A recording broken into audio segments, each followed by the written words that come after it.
Ike Ahmed'le biz webinар vasitəsilə görüşmüşdük. İndi isə artıq özü buradadır, Azərbaycanda Zərifə Əliyeva adına Milli Oftalmologiya Mərkəzində məruzə edici. Ike Ahmed professoru təqdim etməyə məncə ehtiyac yoxdur, hamı onu tanıyır. Müxtəlif kitabların, artikelların müəllifidir. Katarakta, difficult case, katarakta əməliyyatlarda çoxlu kitabları var və ən çox Micro-Invasive Glaucoma Surgery pionerdir. Çoxlu bir məqalələri var və demək olar ki, bu sahəni aparır, təliyir, necə də inkişafında böyük bir rolü var və bizim üçün bugün doğrudan da bir yaxşı bir gündür. Ona görə də mən sizi hamınızı salamlayıram. Hoş gəlmisiniz, Professor Ike Ahmed. You're welcome. Thank you. Please.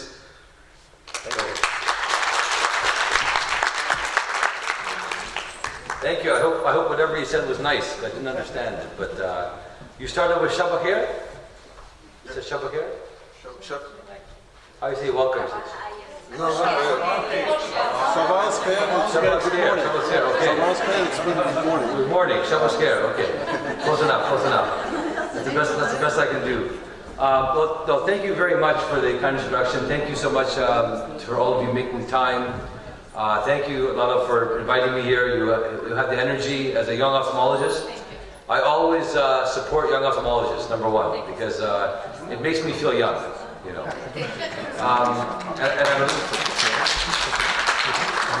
And you're the future, of course. But I really enjoyed the tour of your amazing facility. You know, beautiful facility, beautiful buildings and people. So thank you for this, and thank you for having me here. I'm going to speak a little bit about complex surgery, but before that I wanted to tell you that I'm here actually on vacation. 20 of my brothers, we came from Canada and the United States to spend time in Azerbaijan. We chose Azerbaijan because you know, I know some people from here, and we thought this would be a very nice place to visit. For me, it's an important place because I'm a Muslim. For me, it's an important place for Islam and for the world. I see that the tolerance of all the religions is very nice. I see here, Jewish, Christian, and Islam as well. And there's lots of history here, of course, for our great faith traditions we have here. So, alhamdulillah, it's been very nice for us to be here. We really enjoy it. And we really learned a lot, and we enjoyed the beautiful city of Baku. It was beautiful, it's amazing. We also learned about the mud volcanoes. This is one of my colleagues, Dr. Kadir. He's a neuro-ophthalmologist from Stanford University, professor, visiting as well. Just so you know, he's not my brother, even though we have similar haircuts. And, however, we had some problems here. We had some difficulties here visiting in your city, in your country. We almost lost one of the brothers, okay? So what we didn't realize is that they had fallen inside the mud volcano. Okay, so this is one of my friends. We had a competition. We were going to run up the mountain, you know, and we were running really fast, and everybody stopped, but he fell down inside the mud volcano down to here. But luckily we saved him. We were all laughing a lot. But it was quite an experience, and we went to Sheki, and we went to do some outdoor walking and trekking. We visited beautiful waterfalls and the nature in your country, and you know, an incredible time in the mountains. We visited many of the mosques as well, and visited many of the different places here. So it was very nice. Really, you have a beautiful country, Kisra. I think you probably agreed. This is really an incredible place. You know, many people who came on the trip, many of the guys here didn't know about Baku, you know. And of course, I'm a Formula One fan, so I love the Grand Prix. I'll come back here, inshallah, one day come back here to visit the Grand Prix. But I think everybody was really impressed with the country that has been built, and there's so much great history you have here. Of course, I was very impressed with ophthalmology here now, seeing incredible work that you're doing here, and all the people and all the care. I met some of you at the meetings, and I feel very much like the hospitality that you've shown here has been wonderful, and same thing with us too. I will say that we are still learning to eat Azerbaijan food. We're learning to eat piti, sheki. A little bit of a learning curve to do this, you know. But we had in Kavala City, we had saj, very nice. Lots of kebabs, too many kebabs. We put on maybe 10 pounds in the last week. So, but really, wonderful country. You guys should be very proud of your history. Very proud of the way that you are in the world.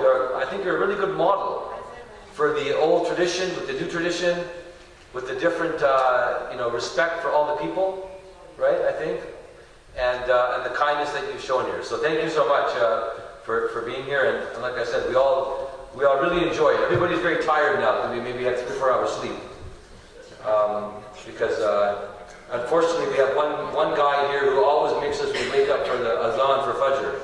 We're very tired. So it's very good though. Okay, so listen, I was asked to speak a bit about complex surgery, and I'll talk a bit about the iris. I feel that, just like the beauty of the country, the iris is, I think, one of our most unique and beautiful parts of the human body.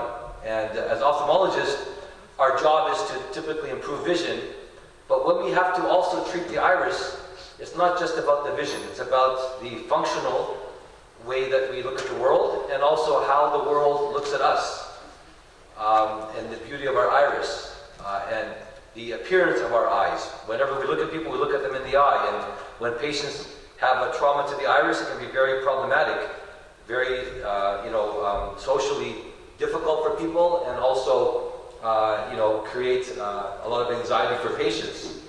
Our patients are more interested in how will you repair the iris than even their vision sometimes, because let's face it, everybody wants to look a certain way, and this is important that we try to address these things. And it's really amazing, although these are difficult surgeries, to try to address some of these challenges and issues. Welcome, come on, there's lots of seating. Lots of seating available. And this was, come in. This up here, this over here, no? By the way, for us, we really take very much seriousness medicine, right? I am a very big fan of research, building very, very strong evidence, doing the proper studies. But I also like to enjoy my work. I like to have fun, I like to share. I think there's nothing wrong with sharing. We do it with respect, well, most of the time, not all the time, right? And this is the way we can connect with people, because when we teach, it's not just teaching the content, right? We have to remember that we are also the messenger of those words. And so I always really enjoy having residents and fellows in the operating room, teaching our colleagues, and mentorship is very important. So I know you have great teachers here and great traditions, and I encourage us all to continue to foster that. But I was saying that, this is a nurse that came to see me, and she, was very anxious about her trauma. She had relationship problems, and she was difficult working. We changed her life, not because of her vision only, but because of her appearance of her eyes. So I like to encourage us that we need to think about our job is to restore the magnificence of the iris. Now, I realize that, this is not always a priority for repairing the eye, but I encourage learning the different techniques to do surgery. And for me, the reason why I like to often start with these cases is because to me it really, with no disrespect to vitreoretinal surgery. Anybody vitreoretinal? I don't want to disrespect vitreoretinal. Okay, you guys are okay, I know. But repairing the iris requires so much importance of dexterity and hand position and understanding how to work in the eye. It really challenges us in the most complex techniques. When we look at these cases, we look and see, is there enough iris to repair? Sometimes there isn't, sometimes there is. And we prefer to try to do this. Now, of course, most of our suture techniques requires the right suture. I typically use tenochrolene sutures, either on a curved needle or a straight needle. This is how we repair the iris. Is this available in Azerbaijan? Yes. Okay. these are really good suture material to be able to use for repair of the iris for different cases. I like to use different kind of hooks to be able to do to maneuver and to try to adjust the sutures. And I think one of the most important things is to use the right micro-instrumentation. And the micro-instrumentation is very important to be able to manipulate the tissue, to suture, to grab the tissue. And we designed some of these, specially designed for manipulating the sutures, like micro-tine instruments and micro-graspers. This is similar to vitreoretinal instrumentation, but better, of course. But they're designed specifically for the anterior segment. They're designed for the front of the eye. I'm just kidding on that. Designed for the front of the eye to do the important work, which we'll show. And I like to show these diagrams and pictures because I think they really show the importance of the hand position. And I encourage us all, as we're doing surgery, I'm a big fan of thinking about education 360 degrees, not just from the microscope, but from the entire field, the point of view, and how to behold instruments. You know, we talk about different grips, you know, the classical pencil grip, underhand grip, the dart thrower grip, the cigar grip. By the way, you have very good shisha lounge. You have good shisha here, you know. And also overhand grip. So it's important to know the different grips that we can use because you're going to see these in different surgical techniques. And you can see here's an example of suturing inside the eye. You can see how we manipulate the micro-instruments in our hands into the anterior chamber to do the work that we need to do, to be able to suture, to be able to maneuver the instruments in a proper fashion. All important. We published a textbook. I don't know if it's available in Azerbaijan or not. I should have brought some, but maybe next time, or if you see me, ask me. But a lot of different techniques we have in here. Now, there's different ways to do iris suturing. There's the classical ways. These are all named after people because that's generally how they've been described. But the classical mechanical suture is a very classical technique. There's a few techniques that I've designed and others as well that we'll show as well. I know you have McDonald's here, right? So this is the technique my fellows call it Ike Ahmed. It's halal, don't worry. And so basically, this is a technique we use the needle and a microforceps to pass the needle through the eye and then come out the sutures. I often have a saying, complexity is simplicity multiplied. I don't know how you translate this into Azerbaijan, but the complex work we do can be broken down into simple steps. Sometimes we look at a complicated problem and, oh my God, how am I going to start? But if we start by thinking each step individually, then we can make it more simple. I think this is, for me, the way I always learn. I'm a very simple person, honestly, very simple. Break it down. So we now pull sutures outside the eye. We loop around the micro-tire. We grab the suture and we push it into the eye. Very simple technique to do. Like, I really believe suturing, especially the more simple, defects, is something that all of us should be able to learn to do. I really believe that. And it's a very rewarding approach. So that's one thing to learn. And then for more advanced techniques, there's the intraocular time suturing, where we tie the suture inside the eye. I always like to do challenges, and this is obviously a more challenging approach, but it's a very controlled approach inside the suture. So this is a case of a cataract surgery that didn't go well. This was done by my colleague, Dr. Kaderi. He has lots of complications, so I fix his problems. And I'm just kidding. And so what we're going to do is we're going to suture this defect to close the problem. This patient, again, is very upset, but with the appearance of the eye. Like cosmetic surgery, the goal is to get the most natural appearance of the eye. So we don't use fillers. And basically what we're going to do here, we're going to pass the needle through the incisions all the way across the eye with a curved needle. Notice I made the incisions at a good position. I find a lot of times we don't place incisions at the right spot, and it makes the suture pass difficult. You see how we're able to stretch the iris, pass the needle with the use of a microforceps through the eye and come out here through the paracentesis. What's most important here is to prevent traction, pulling on the iris and causing a hole. It's thin. We'll now get a hook, pull both sutures out. So far, what we've done is not overly complicated. Yes, we have to hold the forceps. I typically hold in an underhand grip with the needle, and then we tie the suture outside the eye and push it in. One thing I often teach for residents and fellows is learn to use both hands during surgery. This is such an important thing to learn. Don't be one hand only, do both.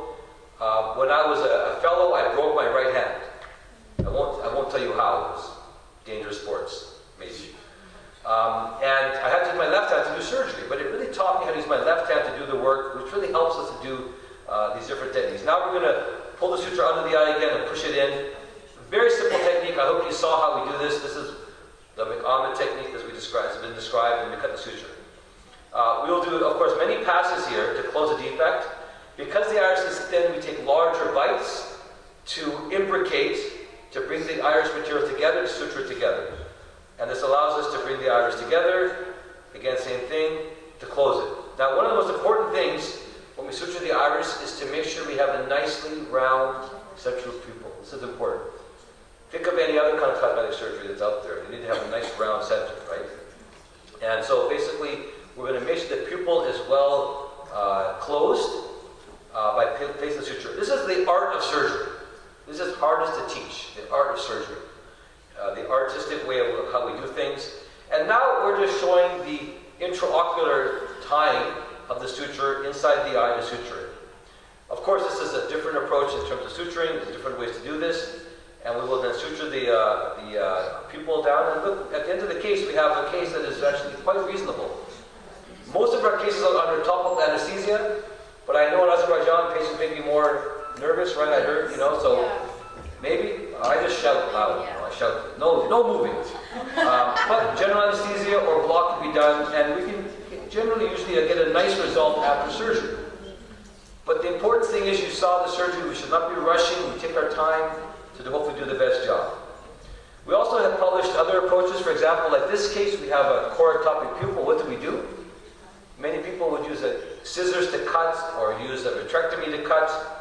I'm just going to show here using my left hand, passing the needle, control the needle through the iris. The forceps is very important, I believe, to hold the iris, to pass the needle.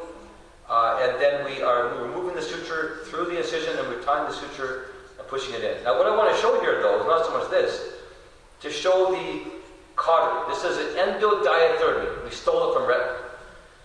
23 gauge, and it's very nice diathermy. We attach it to the phaco machine, Anterior, bipolar, and we can really beautifully do a pupiloplasty to contourize the edge of the pupil. What's important with these cases is we get a nice round pupil. Again, we're doing suturing.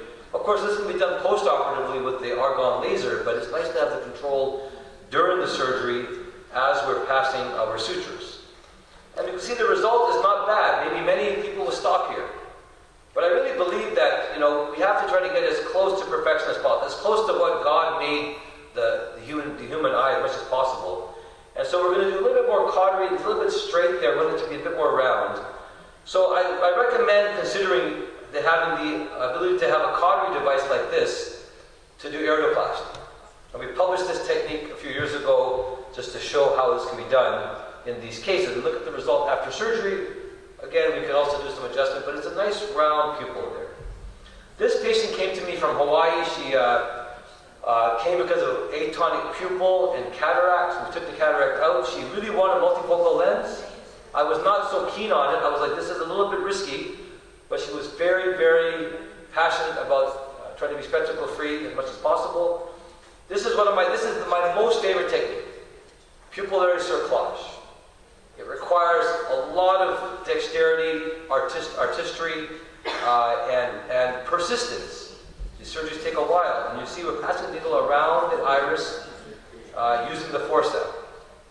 The key with surgery is control and predictability. Again, we can talk about learning certain techniques, but more important is to understand the mentality, the mindset of the approach, and the cognitive process of doing surgery to adjust as we go along with the case. We take 6 bites of the iris to get a nice round contour. This is a rolling suture all the way around. And then we can tie the suture. Now, what's the pupil size? Well, to examine the retina, a minimum pupil aperture should be about 3.5 millimeters. If I make the pupil too large, the patient will still have photophobia, and the cosmetic appearance will not be as good. So I usually argue with the retina surgeons, and I say, okay, let's go about 3.5 millimeters. Of course, if the patient is bad diabetic, we will not make the pupil so small. Someone who has bad disease, we may not. But a normal patient, we do, because we can always reverse this. We can always cut it if we have to, if it's a problem to evaluate. But we have many cases to be able to evaluate the retina, no problem. And you can see at the end of the case, the difference between the contact lens and the patient who has the IOL with the cerclage. So really, it's a technique that is really nice to be able to do. Iridodialysis, these are more traumatic. We use 10-proline straight needle and a curved needle to repair the pupil. This case requires us to now reattach the iris to the angle and also to repair the dilated pupil, to do both. Well, the cataract is not too bad. We'll basically release the posterior synechia carefully. I like to use some iris hooks to pull the iris away so we can do our work on the cataract, remove some pigment. Some trypan blue is carefully brushed, painted onto the anterior capsule. And then we will start the capsulorhexis. This is not a very dense cataract. It's a soft cataract in traumatic patients, young patients. And now we can remove the cataract. I'm very fast, cataract surgeon, right? You know.